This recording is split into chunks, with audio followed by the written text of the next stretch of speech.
हमारे चैनल को सब्सक्राइब नहीं किया है तो उसे अभी सब्सक्राइब कर दीजिए और पास ही बेल आइकन को भी प्रेस करें। नमस्कार छात्रों, आज हम कक्षा 10वीं गणित अध्याय 4 द्विघात समीकरण का संक्षिप्त सार के बारे में अध्ययन करेंगे और आपको बताएंगे परीक्षा उपयोगी प्रश्न। हमने विगत वीडियो में कक्षा 10वीं अध्याय 4 द्विघात समीकरण का पूरा संपूर्ण अध्ययन कर लिया है और सारे प्रश्नों की वीडियो आपको भेज दिया है, लेकिन पूरे उस अध्याय का जो सार है मैं आपको बता दूं, जिससे कि आपको परीक्षा के लिए चुनिंदा प्रश्न प्राप्त हो जाएंगे। सबसे पहले हम देखते हैं वस्तुनिष्ठ प्रश्न। इस अध्याय से वस्तुनिष्ठ प्रश्न किस तरह से पूछे जा सकते हैं। संभावितः चर की अधिकतम घात 2 हो तो वह समीकरण कहलाता है। द्विघात समीकरण या वर्ग समीकरण हम कह सकते हैं। द्विघात समीकरण का मानक रूप होता है ax स्क्वायर धन bx धन c बराबर 0। तीसरा है द्विघात समीकरण में चर के वे मान जो समीकरण को 0 के बराबर कर देते हैं कहलाते हैं मूल। चौथा है द्विघात समीकरण x स्क्वायर धन bx धन c बराबर 0 के मूलों का योगफल एवं गुणनफल होता है।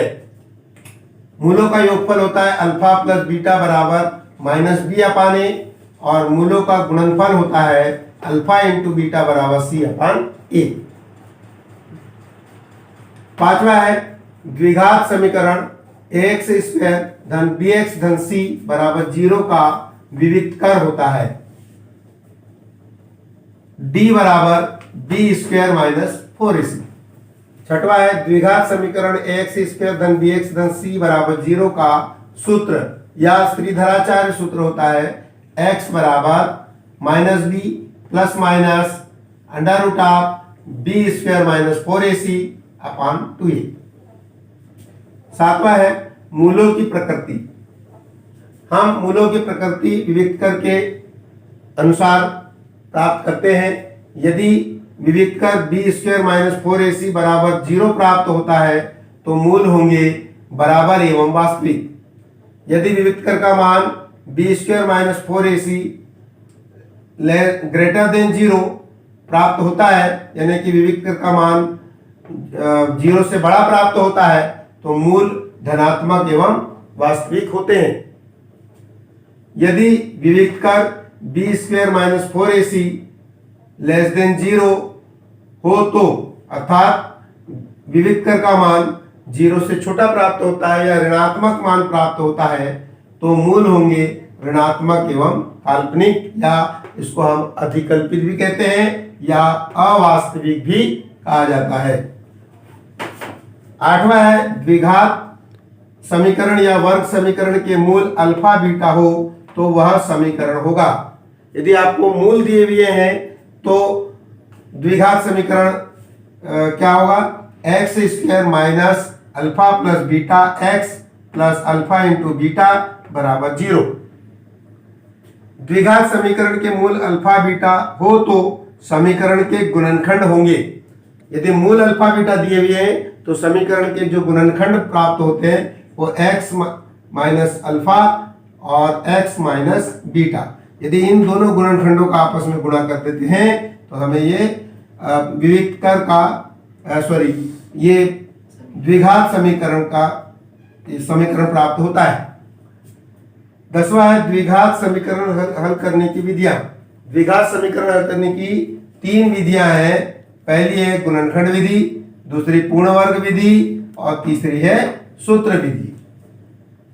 द्विघात समीकरण के अधिकतम मूलों की संख्या कितनी हो सकती है, तो द्विघात समीकरण जैसे कि घात ही उसकी 2 है तो उसके मूल भी 2 ही प्राप्त होंगे सदैव।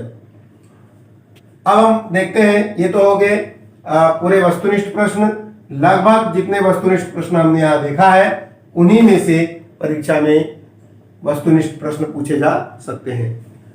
महत्वपूर्ण प्रश्न, अब देखते हैं महत्वपूर्ण प्रश्नों में हम तैयारी कैसे करें। तो सबसे पहले विधिवार हम एक एक प्रश्नों को हल करके देख ले। सबसे पहले प्रश्न गुणनखंड विधि से हल करें। द्विघात समीकरण x² - 3x - 10 = 0 के मूल ज्ञात करो एवं मूलों व गुणांकों के बीच संबंधों की जांच करो। ऐसा प्रश्न आ सकता है गुणनखंड विधि से। तो गुणनखंड विधि से हल करने के लिए हम क्या करेंगे, जो बीच का पद है उसको हम तोड़ते हैं। बीच के पद को विभक्त करके हम मूल प्राप्त कर लेते हैं और जब मूल प्राप्त होते हैं अल्फा और बीटा के रूप में, तो हम इस समीकरण के गुणांकों की तुलना कर लेंगे, उनके गुणांक ए बी सी ज्ञात कर लेंगे और गुणांकों और मूलों के बीच में जो संबंध है अल्फा प्लस बीटा ये मूल है, दोनों मूलों को जोड़ देंगे बराबर -b/a करेंगे तो दोनों पक्ष बराबर यदि आता है तो इनके मूल और सही है। और अल्फा इंटू बीटा बराबर c/a, तो इनमें भी मूलों का मान और गुणांकों का मान रखेंगे तो दोनों पक्ष बराबर प्राप्त होंगे। इस प्रकार गुणांकों और मूलों के बीच संबंधों की जांच कर सकते हैं। प्रश्न क्रमांक 2 है, यदि पूर्ण वर्ग विधि से हम द्विघात समीकरण हल करके देखते हैं। द्विघात समीकरण 2x वर्ग ऋण 5x धन 3 बराबर 0 के मूल ज्ञात करो। तो हम पूर्ण वर्ग विधि यानी कि a² - 2ab + b² बराबर a माइनस, यहाँ चूंकि माइनस लगा है इसलिए हमने माइनस के रूप में लिया इसको, और यदि यहाँ प्लस होता तो a + b होल स्क्वायर के रूप विस्तार के रूप में इसे परिणित करेंगे और इसके मूल प्राप्त करेंगे।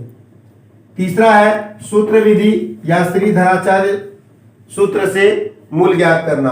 तो सबसे पहले जो द्विघात समीकरण 2x² ऋण 7x धन 3 बराबर 0 हमने उदाहरण के रूप में लिया है, इसका हम व्यापक द्विघात समीकरण से तुलना करेंगे, ABC के मान निकालेंगे और वो ABC के मान को हम श्रीधराचार्य सूत्र या द्विघात समीकरण का जो सूत्र है -x बराबर -b + -√b² - 4ac/2a में मान रखेंगे और इसको हल करेंगे और एक बार धन चिन्ह लेने पर और ऋण चिन्ह लेने पर अल्फा और बीटा मूलों का मान ज्ञात करेंगे।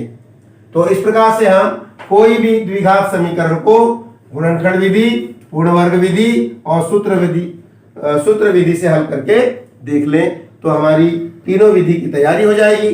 इसके अलावा और भी प्रश्न आ सकते हैं, जैसे द्विघात समीकरण 2x² ऋण 5x धन 3 बराबर 0 का विविक्त कर ज्ञात कीजिए। तो विविक्त कर ज्ञात करने के लिए भी हम सबसे पहले व्यापक द्विघात समीकरण से समीकरण की तुलना करेंगे, ABC का मान निकालेंगे और विविक्त कर का सूत्र जो है b² - 4ac इसमें मान रखेंगे। अब मान रखने के बाद हम देखते हैं यदि विविक्त कर का मान 0 आता है तो मूल बराबर एवं वास्तविक होंगे। यदि विविक्त कर का मान 0 से बड़ा यानी कि धनात्मक आता है तो मूल वास्तविक होंगे और धनात्मक होंगे, और यदि विविक्त कर का मान b² - 4ac में गुणांकों का मान रखने पर यदि विविक्त कर का मान 0 से छोटा आता है यानी कि ऋणात्मक आता है तो मूल ऋणात्मक एवं काल्पनिक होंगे। तो इस तरह से हम विविक्त कर ज्ञात करना एवं मूलों की प्रकृति ज्ञात करने वाले प्रश्न को हल कर सकते हैं। अगला प्रश्न आता है द्विघात समीकरण 2x² ऋण 7x धन 3 बराबर 0 के मूलों का योगफल एवं गुणनफल ज्ञात करो। तो योगफल, तो इसमें भी व्यापक द्विघात समीकरण से तुलना करके ABC गुणांकों का मान ज्ञात कर लेंगे और मूलों का योगफल यानी कि अल्फा प्लस बीटा बराबर -b/a और मूलों का गुणनफल यानी कि अल्फा इंटू बीटा बराबर c/a में मान रखकर इनके योगफल और गुणनफल ज्ञात कर लेंगे। तो ये एक प्रश्न की संभावना बनती है। और जो हमेशा प्रश्न आते रहता है वह है k का मान ज्ञात कीजिए। k का मान ज्ञात करेंगे जिसके लिए द्विघात समीकरण के मूल वास्तविक हो या बराबर हो शर्त पर। यदि ऐसी शर्त दी है आपको कि k का मान ज्ञात करो जिसके लिए मूल बराबर हो या वास्तविक हो, तो हम सबसे पहले क्या करेंगे, दो समीकरण हमने बुक्स में दिए हुए हैं और लगभग यही वाले परीक्षा में आते हैं। तो इसके लिए हमने 2x² धन kx धन 3 बराबर 0 या kx कोष्टक में x ऋण 2 धन 6 बराबर 0। तो इसका जो समीकरण प्राप्त करेंगे तो kx का अंदर गुणा करेंगे तो हमें एक द्विघात समीकरण प्राप्त हो जाएगा और फिर ये दोनों द्विघात समीकरणों की व्यापक द्विघात समीकरण से तुलना करेंगे और इनके ABC के मान ज्ञात कर लेंगे। क्या ज्ञात करेंगे? A और B और C के मान ज्ञात कर लेंगे गुणांकों और इन मानों को हम b² - 4ac बराबर 0 में रखेंगे तो k का मान प्राप्त हो जाएगा। तो इस तरह से ये k का मान ज्ञात करने वाला भी प्रश्न आ सकता है। इसके पश्चात है 7वां प्रश्न। कथन आधारित प्रश्न भी आपको आ सकते हैं। तो कथन आधारित प्रश्नों में हमने कुछ सरल प्रश्न लिया है और लगभग ये परीक्षाओं में ज्यादातर पूछे जाते हैं। तो इसमें पहला है दो क्रमागत संख्याओं के वर्गों का योग 365 है तो वे संख्याएं ज्ञात करो। क्रमागत संख्याएं, यदि पहली क्रमागत संख्या x है तो दूसरी क्रमागत संख्या x धन 1 होगी और दोनों का वर्ग करके जोड़ देंगे बराबर 365। जब इसको हल करेंगे तो हमारे पास मान आएंगे 13 और 14। इस प्रश्न का 8वां प्रश्न है वे संख्याएं ज्ञात करो जिनका योग 27 है और गुणनफल 182। वे संख्याएं ज्ञात करो जिनका योग 27 है, यानी दो ऐसी संख्याएं जिनको जोड़ेंगे तो 27 आएगा। यदि मान लिया जाए पहली संख्या x है तो दूसरी संख्या क्या हो जाएगी? 27 ऋण x। तो हमारे पास पहली दूसरी संख्या प्राप्त हो गई। दोनों का गुणा करेंगे तो बराबर 182। अब इससे हमारे पास द्विघात समीकरण आ जाएगा। फिर गुणनखंड विधि से उसको हल करके x के दो मान प्राप्त हो जाएंगे, यानी कि दो मूल प्राप्त हो जाएंगे और वे होंगे 13 और 14। उसी तरह से अगला प्रश्न है एक संख्या एवं उसके व्युत्क्रम का योग। एक संख्या और उसके व्युत्क्रम का योग 17/4 हो तो वे संख्याएं ज्ञात करो। तो एक संख्या माना कि x तो उसका व्युत्क्रम या उसकी उल्टी संख्या हो जाएगी 1/x और जैसा प्रश्न कह रहा है दोनों का योग 17/4। तो दोनों को हम जोड़ देंगे x धन 1/x बराबर 17/4। अब इसको हम सरल करेंगे तो हमें एक द्विघात समीकरण प्राप्त हो जाएगा और द्विघात समीकरण के बीच के पद को तोड़कर यानी कि गुणनखंड विधि से हम x के दो मान प्राप्त कर लेंगे और वे मान प्राप्त होंगे इस समीकरण के यानी इस कथन के 4 और 1/4।